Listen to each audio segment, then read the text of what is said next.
پاکستان اور اسرائیل آج سے نہیں بلکہ پہلے دن سے ہی ایک دوسرے کے دشمن ہیں۔ پاکستان اگر شاہین 3 میزائل مارے تو وہ بغیر کسی رکاوٹ کے سیدھا جا کر تل ابیب پر گرے گا۔ پاکستان اور اسرائیل کے راستے میں ایران، عراق اور اردن آتے ہیں، جن کے پاس کوئی میزائل ڈیفنس سسٹم نہیں ہے، جس کا مطلب ہے کہ یہ میزائل سیدھا اسرائیل تک جائے گا اور پورے اسرائیل کو تباہ کر دے گا۔ حق پاکستان کے تمام دیکھنے والوں کو السلام علیکم۔ حماس کے 7 اکتوبر والے حملے کے بعد اسرائیل نے جنگ کا میدان گرم کیا ہوا ہے، اور اسرائیل کی اس وحشیانہ بمباری سے اب تک 8,000 سے زیادہ فلسطینی شہید ہو چکے ہیں۔ فلسطین سکڑتے سکڑتے غزہ تک آ گیا ہے۔ ان یہودیوں نے ناجائز قبضہ کرتے ہوئے پورا فلسطین ہڑپ لیا ہے۔ یہ یاد رکھیے گا، اسرائیل اور امریکہ کا ٹارگٹ ایران اور چین بھی ہے۔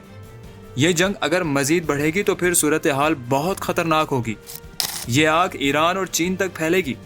اس میں پہلے چین کودے گا، پھر امریکہ کودے گا، اور پھر ظاہر ہے جب چین کودے گا تو پاکستان بھی اس جنگ سے متاثر ہوگا۔ اگر پاکستان جنگ میں شامل ہوگا تو اسرائیل 12 منٹ کے اندر اندر صفائے ہستی سے مٹ جائے گا۔ اسرائیل کا نام و نشان تک باقی نہیں رہے گا۔ پاکستان کا وہ خوفناک ایٹمی میزائل جس کی رفتار آواز سے بھی 18 گنا تیز ہے، پاکستان اگر شاہین 3 میزائل مارے تو وہ بغیر کسی رکاوٹ کے اسرائیل کے دارالحکومت تل ابیب پر گرے گا۔ اگر شاہین 3 میزائل بلوچستان سے اڑے تو وہ بغیر کسی رکاوٹ کے ٹھیک 12 منٹ کے بعد سیدھا جا کر تل ابیب پر گرے گا۔ بیچ میں ایران، عراق اور اردن آتے ہیں، جن کے پاس کوئی میزائل ڈیفنس سسٹم نہیں ہے۔ کوئی روک ہی نہیں سکتا اس کو۔ میزائل سیدھا اسرائیل تک جائے گا اور پورے اسرائیل کو تباہ کر دے گا۔ یہ میزائل 2750 کلومیٹر تک ہدف کو ہٹ کر سکتا ہے اور ایٹمی وار ہیڈ لے جانے کی صلاحیت بھی رکھتا ہے۔ پاکستان کا شاہین 3 میزائل آواز کی رفتار سے 18 گنا زیادہ تیزی کے ساتھ سفر کرتا ہے، جو 21,466 کلومیٹر فی گھنٹے بنتے ہیں۔ اگر بائی روڈ کوئٹہ سے اسرائیل کے دارالحکومت تل ابیب کا فاصلہ دیکھا جائے تو یہ 4,182 کلومیٹر بنتا ہے، لیکن اگر یہی سفر فضائی ہو تو یہ کم ہو کر 2,934 کلومیٹر رہ جاتا ہے۔ پاکستانی آرمی میں اپنے دور کے اسٹاف کمیٹی کے جوائنٹ چیف آفیسر جنرل زبیر محمود حیات نے باقاعدہ یہ بیان جاری کیا تھا کہ اگر اسرائیل پاکستان کی زمین پر حملہ کرنے کی کوشش کرتا بھی ہے تو ہم 12 منٹ میں ہی یہودیوں کو اکھاڑ کر پھینک دیں گے۔ اسرائیل سوچ ہی رہا ہوگا اور ہم اس کا تیا پاچا کر چکے ہوں گے۔ پاکستان کے لانگ رینج میزائل عالمی طاقتوں کی آنکھوں میں بھی کھٹکتے ہیں۔ IMF اس ادارے نے قرض پروگرام سے قبل پاکستان کو لانگ رینج میزائل بنانے سے روکنے کی کوشش بھی کی تھی، اور چورن یہ بیچا جا رہا تھا کہ جناب پاکستان کے خرچے بچائے جا سکتے ہیں۔ ایک بات ہمیشہ یاد رکھیے گا، یہ یہود و نصارہ کبھی بھی مسلمانوں کے دوست نہیں بن سکتے۔ اگر بنیں گے بھی تو کوئی نہ کوئی ان کا مفاد ہوگا یا کوئی سازش اور پلاننگ ہوگی۔ یہ کبھی نہیں چاہیں گے کہ مسلمان ان کے سامنے کھڑا ہو اور ان کو آنکھیں دکھائے۔ لازمی سی بات ہے، پاکستان کے پاس یا کسی بھی مسلم ممالک کے پاس شاہین 3 جیسے میزائل ہوں گے تو کیا وہ ملک کسی کو اپنے سامنے کھڑا ہونے دیں گے؟ اسی ڈر کی وجہ سے یہ چاہ یہ رہے تھے کہ پاکستان لانگ رینج میزائل بنانا چھوڑ دے تاکہ اسرائیلی، یہودی اور امریکہ کو پاکستان سے کوئی خطرہ نہ ہو۔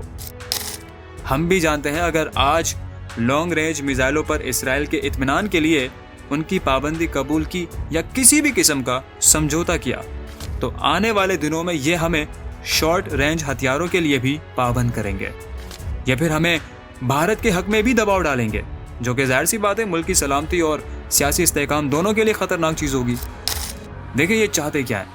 یہ چاہتے ہیں کہ ہم ان کے سامنے جھکے رہیں، ہم کوئی میزائل نہ بنائیں، ہم کسی بھی قسم کا کوئی ڈیفنس سسٹم نہ بنائیں، جیسا یہ لوگ کہیں ویسا ہم کرتے جائیں اور اپنے آپ کو ان جھوٹے مکار دھگا باز قوم کے ہاتھوں پٹواتے رہیں۔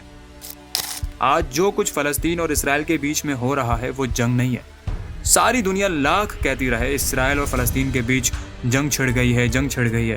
یار آپ یہ بتاؤ نا، جنگیں کیا دودھ پیتے بچوں سے لڑی جاتی ہیں؟ کیا جنگیں خواتین سے لڑی جاتی ہیں؟ ہاسپٹلز میں لیٹے مریضوں پر بم مار کر جنگیں لڑی جاتی ہیں؟ جنگ تو ان سے لڑی جاتی ہے جو سامنے مقابلے کے لیے تیار کھڑا ہو۔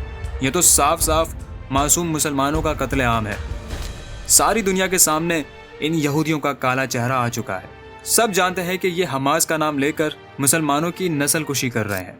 ان بچوں کو پتہ بھی نہیں ہے کہ ہمیں کیوں مارا جا رہا ہے۔ 2 سال کے بچے کو کیا پتا کہ اس پر بم کیوں مارا گیا ہے۔ میں نے ایک بچے کی لاش دیکھی، اس تصویر نے مجھے ہلا کر رکھ دیا۔ 1 دن کا بچہ، 1 دن کا، جس نے ٹھیک سے آنکھ تک نہیں کھولی، اس کو تک نہیں چھوڑا ان یہودیوں نے۔ نہ جانے کون سی حیوانیت ہے، نہ جانے کون سی درندگی ہے۔ اتنا بڑا ظلم ہو رہا ہے مسلمانوں پر، اور سارا عالم اسلام زبانی کلامی حد تک ہے۔ جی ہم مذمت کرتے ہیں، ہم اندر گھس کے ماریں گے، ہم یہ کر دیں گے، ہم وہ کر دیں گے۔ بھائی کریں نا، خدا کے لیے کریں۔ اگر آج نہیں کریں گے تو پھر کب کریں گے؟ جب فلسطین میں ایک بھی مسلمان نہیں بچے گا تب کچھ کریں گے۔ آج فلسطین کو ہماری ضرورت ہے، ہمارے ایکشن کی ضرورت ہے۔ ان کو کھانا پانی بجلی سے زیادہ ہماری ضرورت ہے۔ بچے چیخ چیخ کر پکار کر کہہ رہے ہیں، ہماری مائیں بہنیں بیٹیاں بلا رہی ہیں، ہماری مدد کرو۔ آج وہاں فلسطین میں ہمارے بچوں کو شہید کیا جا رہا ہے، ان کا کھانا پانی بجلی بند کیا ہوا ہے، اور ہم یہاں اسرائیل کے لیے ہاتھ اٹھا کر صرف بد دعائیں کر رہے ہیں۔ جب اپنے بچوں کو ذرا سی چوٹ لگ جاتی ہے تو ہم تڑپ جاتے ہیں، تب ہم بد دعائیں کرتے ہیں؟ نہیں، فوراً ایکشن میں آ جاتے ہیں۔ یاد رکھیے گا، یہ صرف فلسطینیوں کی لڑائی نہیں ہے، یہ صرف اسرائیل اور فلسطین کا معاملہ نہیں ہے۔ یہ لڑائی حق اور باطل کی لڑائی ہے، یہ اسلام اور کفر کی لڑائی ہے۔ نتن صاحب کہتے ہیں ہماری لڑائی حماس سے ہے۔ جھوٹے ہو، مکار ہو تم سب کے سب۔ اگر حماس سے مسئلہ ہے تو حماس سے لڑو، حماس سے مقابلہ کرو۔ بے گناہ اور معصوم بچوں کو کیوں شہید کر رہے ہو؟ اب تک جتنے بھی مسلمانوں کی جانیں گئی ہیں، خدا کی قسم وہ خسارے میں نہیں ہیں۔ ان کے لیے اللہ کے وعدے ہیں، وہ باغات میں ہیں۔ اصل مسئلہ ہم مسلمانوں کا ہے، اصل امتحان ہمارے ایمان کا ہے۔ حق پاکستان کی ویڈیو کو لائک کیجیے اور چینل کو سبسکرائب کیجیے تاکہ ہر نئی آنے والی ویڈیو کا نوٹیفیکیشن آپ تک بر وقت پہنچ سکے۔ اپنا اور اپنے پیاروں کا بھرپور خیال رکھیے۔ اللہ حافظ۔